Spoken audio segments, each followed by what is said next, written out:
제가 미국에 온 지가 이제 돌아보니까 23년이 벌써 지났더라고요. 미국에 와서 한 해, 두 해 이렇게 몇 년 살다가 보니까 예전에 가깝게 지냈던 많은 친구들하고 연락이 끊기게 됐어요. 그래서 그 친구가 어디서 뭘 하면서 사는지 잘 알지 못했는데, 요즘에는 이 인터넷이 많이 이제 발달이 돼서 SNS로 친구들이 저의 소식을 이렇게 알고 연락도 오고, 그래서 오랫동안 알지 못했던 친구들의 근황을 이렇게 알게 되고 있습니다.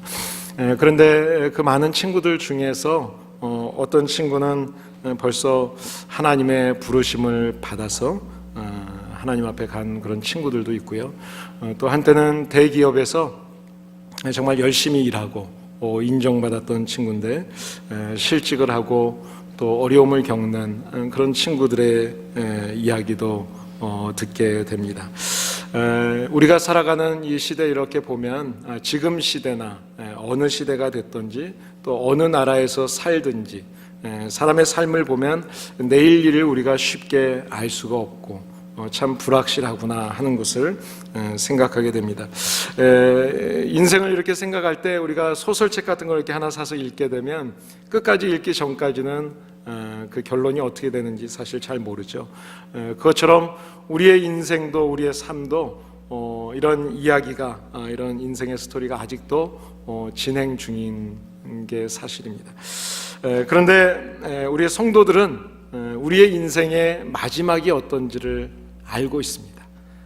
우리가 이 땅에서는 육신은 죽고 그렇지만 우리의 영혼은 하나님의 나라, 천국에 함께한다, 그 소망을 갖고 살아가는 사람들입니다. 그 일은 어떻게 이루어졌는가?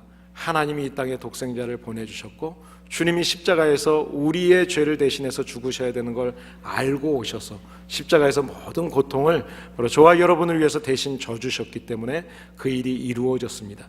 이번 2016년 12월 주님이 오시는 날을 기념하는 이때 정말 저와 여러분들이 세상 사람들처럼 즐거운데 재미있는 곳을 찾는 것이 아니라 정말 모이는 곳마다 하나님의 은혜에 감사하시고 또 여러분의 마음이 좀 더 겸손하고 경건할 수 있는 12월이 될 수 있기를 예수님의 이름으로 간절히 소원합니다. 우리가 욥기를 읽고 있는데 욥기의 이제 오늘은 마지막 42장입니다. 욥기가 처음 시작일 때 1장에서 시작을 보면 하나님께서 욥을 말씀하시면서 참 아주 온전한 믿음의 사람이다 이렇게 인정했었습니다. 그리고 사람들이 볼 때도 욥이라고 하는 사람은 재산도 많았고 또 그리고 그분의 인격이나 인품을 봤을 때도 모든 사람들이 인정해주는 누가 봐도 성공한 그런 사람이었습니다. 그런데 욥에게 환난이 닥쳐왔고 그 재산을 다 잃게 되고 자식도 잃고 한순간에 어려움을 겪게 됩니다. 육체적인 질병 가운데 있을 때 아내는 욕을 하고 떠나버렸습니다. 이때 이 소식을 듣고 찾아왔던 친구들조차도 처음에는 함께하면서 위로가 됐지만 시간이 지나면서 욥이 죄 때문에 벌을 받는 것이 아니겠느냐 그 이야기를 하면서 서로가 서로에게 많이 이제 대적하는 관계가 되고 욥에게 회개를 촉구했습니다. 사실 욥을 위로하러 왔는데 위로하러 온 그 본래의 목적은 잊어버리고 오히려 시간이 지나면서 욥을 정죄하게 되고 욥을 더 큰 고통 속에 몰아넣게 됐습니다. 자, 욥은 그런 고통 가운데서 고난 가운데서 하나님을 찾기 시작했죠. 그런데 하나님은 응답이 없었습니다. 그런데 이렇게 욥이 알 수 없는 고난 가운데서 침묵하시던 하나님께서 이제 38장에 가면 폭풍 가운데서 친히 나타나셔서 욥에게 말씀하십니다. 이 세상을 창조한 창조주가 누구냐? 그리고 그 창조한 것들을 지금도 운행하시는 분이 누구냐? 나다, 하나님이다라는 말씀을 하세요. 내가 창조할 때 너는 어디 있었느냐? 지금도 그것을 내가 먹이고 재우고 입히는데 너는 무엇을 할 수 있느냐? 새들에게 먹을 것을 주고 사자들을 지키고 이런 모든 것들을 하나님이 말씀하시면서 그에게 하나님이 어떤 분인지를 분명하게 선포하십니다. 그리고 42장에서 욥이 회복되는 그런 행복한 이야기로 해피엔딩으로 이제 욥기가 끝나게 되죠. 친구들과의 관계가 회복됐습니다. 그리고 잃어버렸던 모든 소유들이 갑절의 회를 얻고 또 자식들도 열남매를 다시 낳는 그런 복을 누리게 됐습니다. 욥기의 결론이 되는 이 42장에서 이렇게 욥이 복을 받게 된 이유를 오늘 본문 속에서 한 문장으로 우리에게 이렇게 말씀합니다. 9절에 보시면 여호와께서 욥을 기쁘게 받으셨기 때문이다. 하나님께서 욥을 기쁘게 받으셨기 때문에 그에게 갑절의 축복을 주시는 은혜를 누리게 되었다는 거죠. 그러면 하나님이 기쁘시게 받으시는 사람은 어떤 사람일까요? 우리가 이 땅에 살면서 하나님의 자녀로서 하나님의 기쁨이 되기를 원하는데 오늘 욥을 통해서 우리가 어떤 사람이 하나님 앞에 기쁨의 사람이 될 수 있는지를 보기를 원합니다. 먼저 오늘 2절 3절의 말씀을 보게 되면 욥이 하나님의 말씀을 들으면서 자신을 똑바로 볼 수 있게 되었습니다. 오늘 3절 말씀을 보시면 무지한 말로 이치를 가리는 자가 누구니까 나는 깨닫지도 못한 일을 말했고 스스로 알 수도 없고 헤아리기도 어려운 일을 말했었다고 고백합니다. 욥이 어떻게 이런 이야기를 할 수 있었을까? 38장부터 41장까지 이어지는 그 말씀 속에서 하나님이 이 세상을 창조하시고 주관하시고 계시다는 그 하나님의 말씀을 듣는 가운데 그것을 깨닫는 가운데 하나님께서는 창조주 하나님은 지금도 무슨 일이든지 계획하시고 그 계획하신 일은 반드시 이루시고 못할 일이 없다는 것을 깨닫게 되었어요. 그러면서 결국은 그 하나님 앞에서 내가 피조물이었다는 것을 알게 된 겁니다. 나는 누구인가? 내가 피조물인 것을 바로 보게 되었습니다. 욥은 자신의 고난이 길어지고 친구들이 자기를 비난하는 가운데서 그것이 거세지니까 나는 잘못한 것이 없는데 너무 억울한 거예요. 그래서 그 억울한 것을 죄를 범하지 않았다고 친구들 앞에서 강변을 하다 보니까 어느 사이에 욥은 나는 의로운 사람이다, 자기의 의의를 가지고 하나님 앞에 설 수 있는 사람이라고 그렇게 이야기하게 되었습니다. 그런데 이제 친구들과 이렇게 치열한 논쟁을 벌이면서 자기의 의의를 드러냈던 주장했던 욥이 오늘 지금까지 자기도 이해하지 못하는 말을 했었고 자기도 감당할 수 없는 말을 했던 그 무지함을 깨닫게 되었다는 것입니다. 여러분, 교회 생활을 이렇게 하다 보면, 교회에서 신앙생활을 하시는 분들 보면 이렇게 내 경험과 그리고 내 생각에 대해서 그것이 어떤 막 고집처럼 내 신념이 되어 있는 분들을 종종 보게 돼요. 그래서 그것이 자기의 의의가 돼가지고 이것 내가 이렇게 생각하는 것 외에는 저것은 안 된다 라고 무조건 이렇게 단정을 쉽게 짓고 쉽게 판단하는 모습들을 보게 됩니다. 다른 사람을 인정하지 않고 이해하지 않는 모습들을 보게 돼요. 여러분, 그런데 이 내 생각과 내 오랜 경험으로 생겨진 이 신념이라고 하는 것은 신앙이 아닙니다. 신앙은 하나님과의 관계입니다. 하나님을 제대로 알아야 되는 거예요. 내 신앙, 내 생각과 내 신앙처럼 생각했던 그 신념들을 하나님 앞에서 다 내려놓을 때 그때 내 생각의 틀이 깨어지게 되는 거예요. 그때 바로 하나님이 어떤 분인지를 깨닫게 되면서 내가 어떻게 살아야 되는지도 알게 되는 것입니다. 내 생각과 내 고집, 내가 생각하고 있던 그 신념들을 하나님 앞에서 모두 다 내어놓음으로 인해서 하나님이 기뻐하시는 그런 저와 여러분들, 그래서 하나님이 복을 주시는 그런 복을 누리는 성도들 되시기를 예수님의 이름으로 축복합니다. 하나님이 기뻐하시는 사람, 그 사람 하나님을 보면서 나를 바로 보는 사람이에요. 두 번째로는 하나님을 통해서 나를 보고 난 이후에 그 하나님을 체험하는 사람입니다. 오늘 5절 말씀을 보시게 되면 내가 주께 대하여 귀로 듣기만 하였사오나 이제는 눈으로 주를 배움나이다, 이렇게 이야기합니다. 무슨 계획이 되었던지 못하실 일이 없고 어떤 계획이든지 반드시 이루시는 하나님 앞에서 나의 무지함을 깨달았어요. 그 깨닫고 나니까 스스로의 내 모습을 보고 나니까 한 가지 알게 된 것이 있어요. 그것이 뭔가 하면 내가 지금까지는 귀로만 들었고 하나님을 눈으로 보지 못했다는 거예요. 듣는 것으로만 알았다는 거예요. 여기서 귀로만 들었다라는 이 하나님의 모습, 귀로 듣는 하나님은 어떤 하나님일까요? 이것은 저는 교리적인 하나님이라는 생각을 하게 돼요. 여러분 어떻습니까? 하나님, 그러면 여러분이 알고 있는 하나님이 어떤 하나님이에요? 하나님은 전지전능하신 분입니다. 하나님은 사랑이 무한하신 분입니다. 하나님은 천지를 창조하셨습니다. 이 타락한 이 세상을 위해서, 우리들을 위해서 독생자를 보내주시기로 계획하시고 때가 되셔서 보내주셨던 사랑의 하나님이에요. 긍휼의 하나님이에요. 이렇게 우리는 말로 잘 할 수 있습니다. 이것은 귀로만 듣고 말로 하는 신앙이에요. 귀로 들었던 하나님, 물론 이것이 잘못된 것이 아니지만 우리가 이것을 귀로만 듣고 말로만 알고 있게 되면 이것은 내 생각과 내 고집과 신념에 갇혀서 이 조직적인 어떤 교리적인 하나님으로 묶어두고 있게 되는 것입니다. 그저 말씀을 듣고 그것을 말로 하는 것뿐이죠. 이것은 말씀이 체험이 되지 않았기 때문에 생명력이 없는 것입니다. 여러분, 눈으로 뵙는 하나님은 어떤 하나님이냐? 바로 눈으로 뵙는 하나님, 우리의 삶 속에서 경험되어진, 삶으로 체험되어진 하나님을 이야기하는 겁니다. 내가 기도했을 때 기도의 응답을 통해서 하나님이 개입하신 것을 경험해서 내가 알게 된 하나님, 진짜 살아계신 하나님. 예전에는 육신의 눈으로 보였던 그 현상을 가지고 이야기했다면 이제는 내가 육신의 눈이 아니라 내 삶 속에서의 경험을 가지고 바로 지금 이 순간에도 내가 고통 가운데 있을 때, 내가 기쁨 가운데 있을 때 나와 기뻐해 주시고 함께 슬퍼해 주시는, 지금도 나와 역사하시는 그 하나님을 체험했다는 것, 이것이 바로 오늘 본문에서 영적인 눈으로 본 하나님을 이야기하는 것입니다. 지금까지 욥은 눈으로 보지 못하고 귀로만 들은 하나님을 알고 있었어요. 그래서 그 하나님 앞에 브레임을 했어요. 하나님, 내가 이렇게 죄짓지 않았는데 왜 하나님은 말씀하지 않습니까? 그런데 그것이 아니었어요. 하나님이 지금도 전능하신 하나님께서 우주 만물을 지금도 섭리하고 계시다면 그 하나님은 내 고난을 알고 계시고 이 고난도 하나님의 섭리 속에 있다, 이것을 깨닫게 되었다는 것입니다. 여러분, 그러니까 눈으로 뵙는 하나님이라고 하는 것은 날마다 나의 삶 속에서 함께하고 계시는, 동행하고 계시는 그 하나님을 직접 체험하고 만난 하나님을 이야기하는 것입니다. 사실 지금까지 욥은 하나님을 알고 있었습니다. 모르지 않았어요.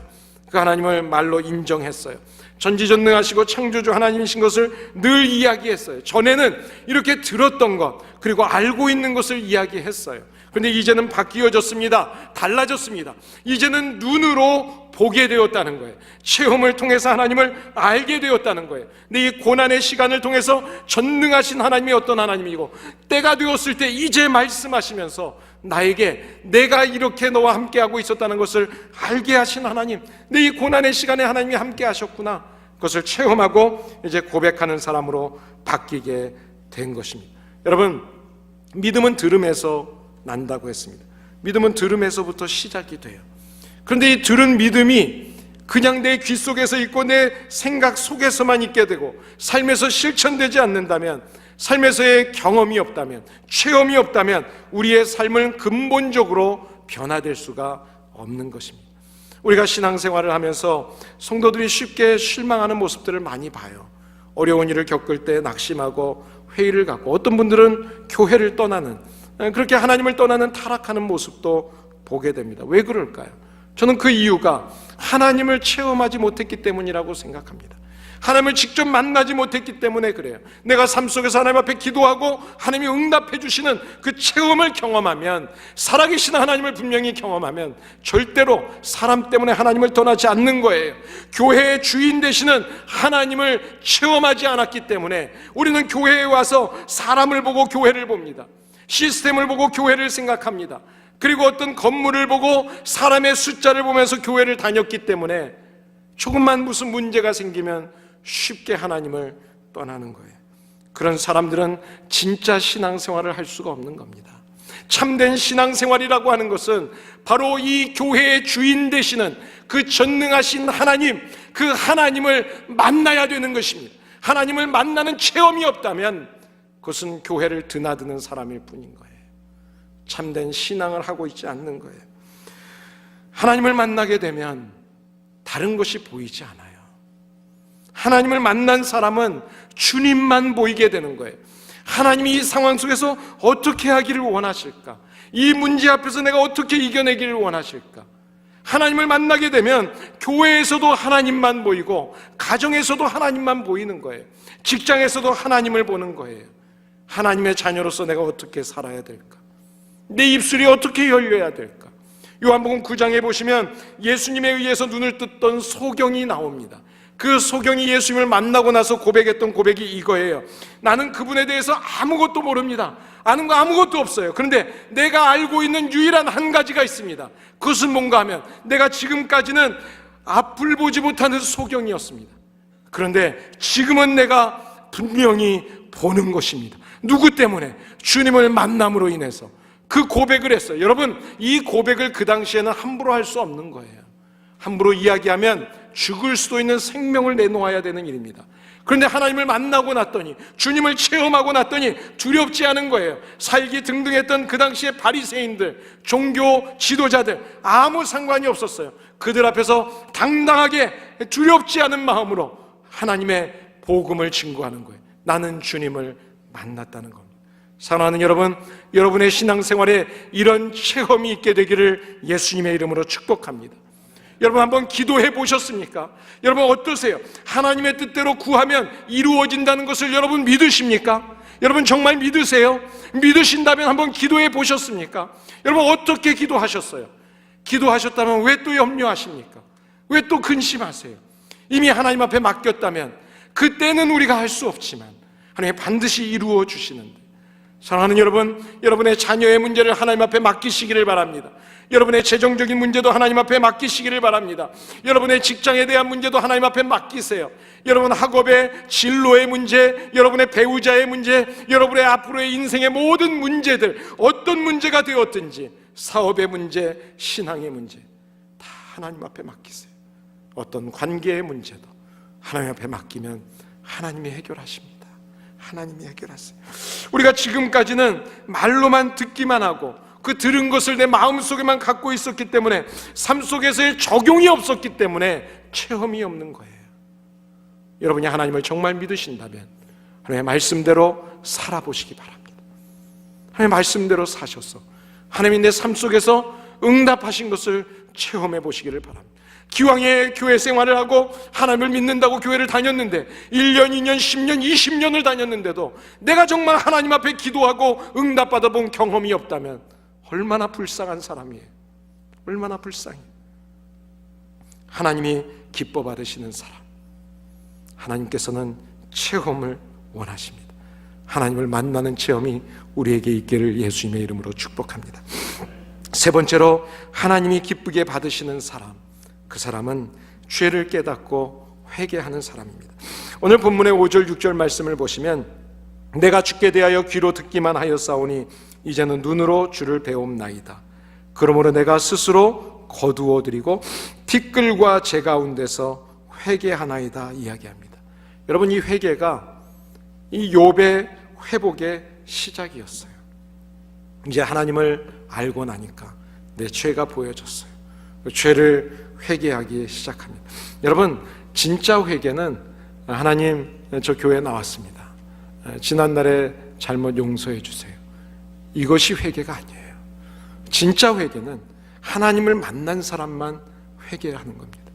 진짜 회개는 하나님을 만나지 않고는 회개할 수 없어요. 하나님을 만나면 나도 모르게 하나님 앞에서 눈물 나고 내 죄 때문에 주님 앞에 자복하면서 회개하게 되는 거예요. 진실한 회개는 하나님을 만나지 않고는 이루어질 수 없어요. 그래서 내가 회개했다고 이야기하지만 똑같은 죄를 반복하는 이유는 하나님을 만나고 하나님을 체험하지 않았기 때문에 그러는 거예요. 여러분, 이사야서 6장 5절에 보시게 되면 이사야 선지자가 하나님을 처음 만나게 됩니다. 하나님을 만났을 때, 성전에서 하나님의 임재를 대면했을 때, 그때 내가 화로다 망하게 되었도다. 하나님, 나의 입술이 부정한 사람입니다. 내가 이 더러운 모습으로 부정한 백성 중에 거하면서 만군의 하나님을 만났으니 어찌하면 좋냐고. 여러분, 누가복음 5장에도 보면 베드로가 주님의 말씀을 의지해서 그물을 던졌어요. 그래서 많은 물고기를 어획을 했습니다. 그리고 나서 주님이 그냥 사람이 아니라 하나님이시구나 깨달았습니다. 주님의 그 신성을 깨닫고 난 다음에 그때 처음에 고백이 뭐였어요? 주님, 내가 죄인입니다. 예수님이 너 죄인이지라고 물어보지 않았어요. 우리가 사람을 향해서 당신 죄 지었잖아, 회개해 라고 욥의 친구들처럼 이야기하지 않았어요. 그런데 주님을 만나고 나니까, 하나님의 살아계심을 경험하니까, 내 실력으로 당연히 그물을 던져서 물고기를 건져야 되는데 나는 아무것도 못 건졌는데 주님의 말씀을 듣고 그 자리에 던졌더니 물고기가 잡히는 것을 보면서 하나님이시구나, 이 우주 만물을 관리하시고 이 바다를 지금도 주관하시는 섭리하시는 하나님이시구나, 그것을 깨닫고 나니까, 깨달은 뒤에 하나님을 만난 이후에 주님을 만나자마자 고백은 하나님, 저는 죄인입니다. 회개하는 거예요. 참된 회개는 주님을 만날 때 이루어집니다. 욥이 그러면 주님을 만나고 나서 어떤 회개를 했을까요?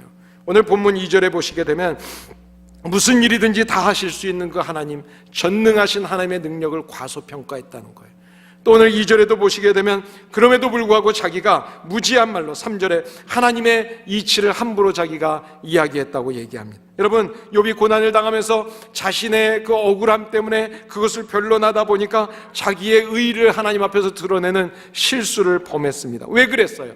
하나님의 이치를 깨달지 못했기 때문에, 하나님이 지금도 섭리하고 계시는 과정이라는 것을 잊어버렸기 때문에 그래요. 그것을 알고 나니까, 깨닫고 나니까 그 즉시 회복하는 거예요. 회복하고 하나님 앞에서 회개하고 나니까 하나님이 회복해 주시는데, 하나님의 넘치는 축복으로 그에게 은혜를 베풀어 주시는 것입니다. 저와 여러분들이 주님 앞에서 우리의 죄를 진심으로 고백함으로 주님이 예비하신 축복을 받아 누리시는 우리 모두가 되시기를 예수님의 이름으로 축복합니다. 자, 그렇다면 하나님을 기쁘시게 하는 사람들에게 하나님 어떤 축복을 주실까요? 하나님은 이전의 모든 것들, 잃었던 것들을 다 갚아주십니다. 오늘 본문 7절 8절 말씀을 보니까 새 친구의 말이 내 종 욥의 말같이 옳지 못했다. 하나님이 2번씩이나 강조하면서 그 친구들을 책망합니다. 그리고 욥의 말을 인정하는 거죠. 욥의 손을 들어줬어요. 그때는 억울했어요. 그래서 친구들하고 다퉜어요. 그런데 하나님께서 때가 되니까 인정해 주세요. 네 말이 맞아. 너희들의 말은 틀렸어. 여러분, 억울한 일 있으세요? 억울한 거 하나님이 풀어주십니다. 때가 되면 하나님이 풀어주세요. 오늘 10절 이하의 말씀을 보니까 한 걸음 더 나가서 그 친구들에게, 욥에게 가서 번제를 드리라, 용서를 구하라는 거죠. 그래서 결국은 친구들과의 관계를 회복시켜줍니다. 소유가 갑절이 됩니다. 10남매를 다시 낳는 축복을 허락해 주셨습니다. 마지막 16절 17절에 보시면 그의 인생을 살 수 있는 날까지 다 살게 하시고 데려가셨대요. 그러면서 그 욥이 고난당한 이후에 140년을 더 살았다 말씀합니다. 사랑하는 여러분, 소유물을 잃고 갑자기 어려운 일을 경험하고 무슨 문제가 생겨서 힘든 상황이 있는 분이 있습니까? 혹시 내 지혜로 다 해보는데도 안 되는 그런 상황들이 지금 여러분의 상황 속에 연출되고 있어서 힘들고 어려운 일이 있으십니까? 그 상황 속에 욥을 보고 계셨던 것처럼 지금도 하나님은 여러분을 돌보고 계시는 것을 잊지 마시기를 바랍니다.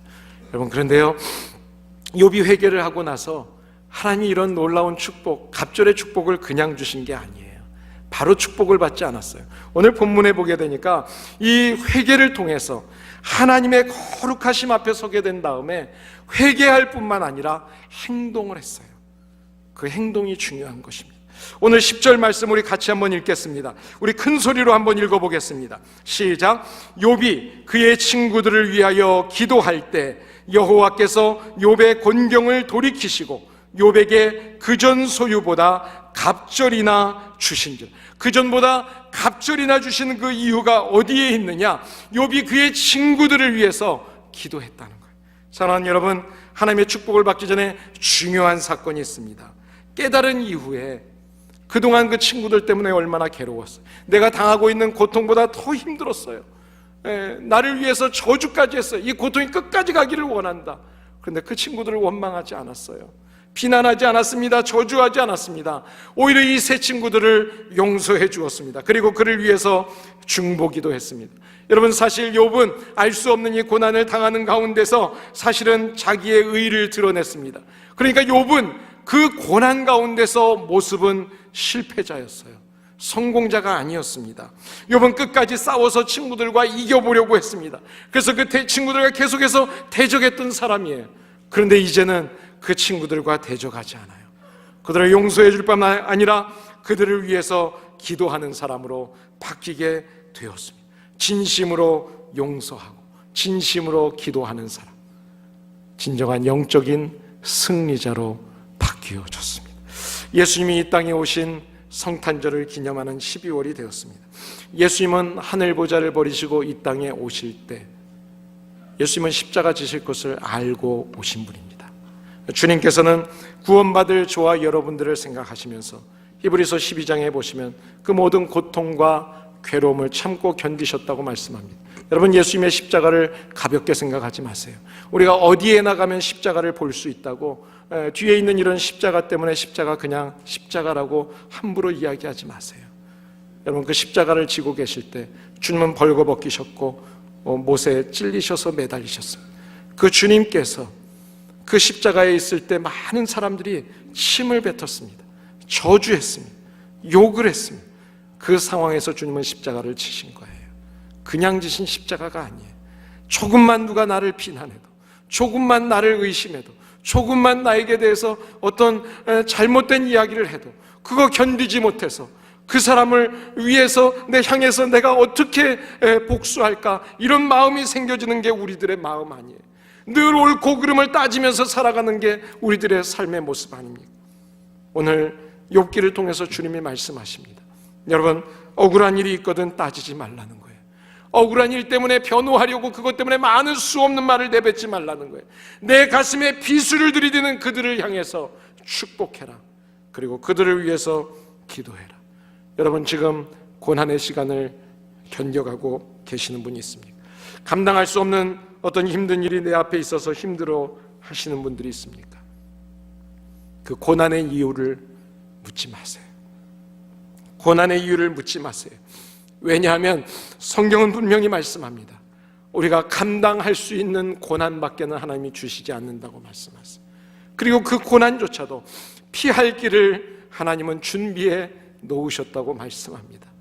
우리가 기도하고 주님 앞에 도움을 구하면 하나님께서는 주님의 때에 반드시 우리의 인생 가운데서 배후에서 역사하시는 하나님의 손길로 우리에게 보여주실 것입니다. 이 은혜를 체험해 보시기를 바랍니다. 그리고 그 체험의 신앙으로 이 땅을 살아가는 동안에 어떤 일을 만난다 할지라도 좌절하고 낙심하고 하나님을 떠나는 우를 범하지 않게 되기를 바랍니다. 전능하신 하나님, 그 하나님이 지금도 저와 여러분의 인생을 주관하고 계세요.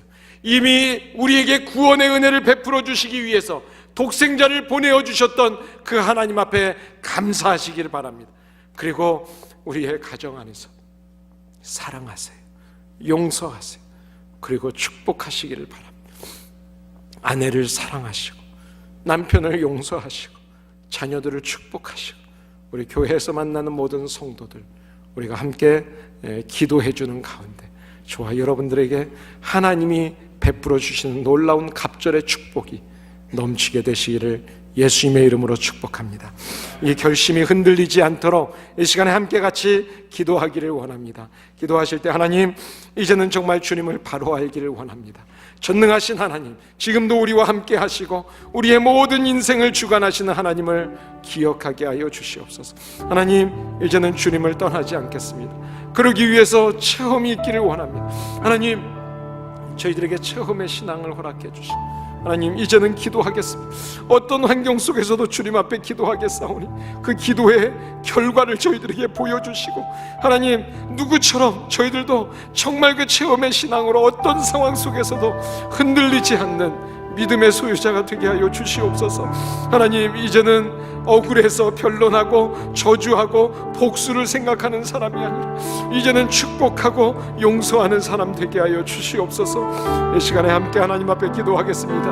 하나님 아버지, 주님 감사합니다. 오늘도 저희들을 주님 전으로 인도하여 주시고 하나님, 주님 앞에 나와 함께 기도하게 하시고 하나님, 이 시간에 정말 하나님이 우리들을 지금도 지켜보고 계시고 우주 만물을 창조하시고 섭리하시는 그 하나님의 주권 속에 우리의 삶이 있다는 것을 깨닫게 하여 주심을 감사합니다. 하나님, 유학 와서 정말 견디기 힘든 시간들을 보내는 젊은이들이 있습니다. 낙심하지 않게 하여 주시옵소서. 이 연단의 시간을 통해서 저들이 정말 하나님 앞에 정금과 같이 쓰일 것을 믿게 하여 주시옵소서. 하나님, 배우자를 위해서 기도하는 젊은이들이 있습니다. 믿음 안에서 좋은 배우자들을 만나게 하시고 내가 먼저 좋은 배우자감이 되게 하여 주시옵소서. 하나님, 직장을 위해서 기도하는 성도들에게 좋은 일들을 허락하여 주시옵소서. 하나님, 사업을 위해서 주님 앞에 기도하는 성도들에게 그 앞길을 열어주시고 좋은 만남의 축복을 허락하여 주시옵소서. 하나님, 가정에서 관계 속에서 힘든 부분이 있다면 우리의 가정이 주님의 사랑이 넘치는 가정 되게 하여 주시옵소서. 내 가족도 사랑하지 못하면서 내 부모도 공경하지 못하면서 내가 어떻게 이웃들을 사랑하고 내가 어떻게 알지 못하는 사람들에게 선교를 감당할 수 있습니까? 주님의 말씀을 기억하게 하여 주시고 하나님, 우리의 이웃들과의 관계 속에서 용서하게 하시고 사랑하게 하시고 축복하는 성도들이 되게 도와주시옵소서. 이제는 내 생각 속에서 내 고집 속에서 내 신념 속에 억눌려 있고 그 안에 가두어 있지 않게 하여 주시고 이제는 하나님이 우리의 인생을 주관하시고 다른 성도들의 삶도, 우리의 이웃들도, 우리의 가족들도 하나님이 저들을 통해서 지금도 역사하고 계시다는 것을 분명히 믿고, 내 기준이 아니라 아버지 하나님의 기준으로 저들을 보게 하시고 축복하게 하여 주시옵소서. 하나님, 우리 하나로 커뮤니티 교회, 하나님께서 말씀의 잔치를 허락하여 주셨습니다. 하나님, 다른 무엇보다 하나님의 말씀을 듣게 하여 주시고, 그 들은 말씀을 우리의 삶 속에서 실천하고 주님 앞에 기도하며 하나님 결단하게 하여 주셔서 행동으로 실천하게 하여 주셔서 하나님, 우리의 삶 속에서 함께 하신 하나님을 경험케 하시고 증거케 하여 주시옵소서. 감사합니다. 예수님의 이름으로 기도합니다. 아멘. 우리 다 같이 일어나셔서 함께 같이 찬양합니다. 겸손히 주를 섬길 때 우리 주님 잘 감당하게 하여 주시옵소서. 겸손히 주를 섬길 때 괴로우니 의만으나 구주여 내게 힘주사 잘 감당하게 하소서. 인잣말을 가지고 사람을 강화시키며 갈 길을 잃은 무리를 잘 인도하게 하소서. 구주의 귀한 인내를 깨달아 알게 하시고 굳건한 믿음 주셔서 잘 승리하게 하소서. 장래의 영광 비추사 소망이 되게 하시며 구주와 함께 살면서 참 평강 얻게 하소서.